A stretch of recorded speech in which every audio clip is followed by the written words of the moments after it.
போகிறோம்னு பார்த்தீங்கன்னா, ஆக்சுவலாக ஃபஸ்ட்டு அவங்களுக்கு தான் வைக்கணுன்றது தான் தாட்டில் இருந்துச்சு. நம்ம வந்து கோயம்புத்தூருக்குலாம் போகணும் இல்லையா, அவங்க வந்து அம்மா அங்கே இல்லை. அதனால வந்து நம்ம வந்து இன்றைக்கி தனியாக அவங்களுக்கு போய் பத்திரிக்கை வச்சுட்டு வந்துடலாம்னு சொல்லிட்டு போய்க்கிருக்கோம்.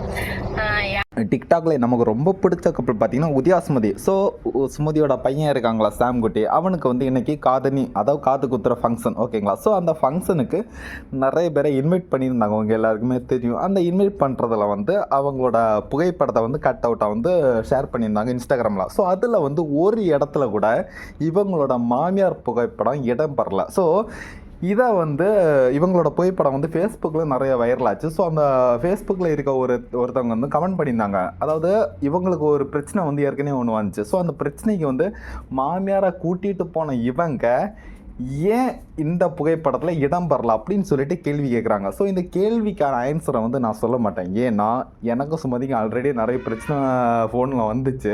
அவங்க கால் பண்ணி என்ன அசிங்கமாக திட்டுனா ஒரு இதெல்லாம் இருக்குது. அதனால் நான் ஏதாவது சொல்ல போய் இது வந்து வேறு மாதிரி பிரச்சனை போகக்கூடாதுன்னு சொல்லிட்டு நான் இதுக்கான ஆன்சரை வந்து நான் சொல்ல மாட்டேன். இதுக்கான ஆன்சரை வந்து சுமதியே கொடுத்தா தான் இவங்களுக்கு மக்களுக்கு புரியும் ஓகேங்களா. ஸோ அதனால் நான் இவங்க கேட்டிருக்க கேள்விக்கு மட்டும் எக்ஸ்பிளைன் பண்ணி நான் இந்த வீடியோ முடிக்கிறேன்.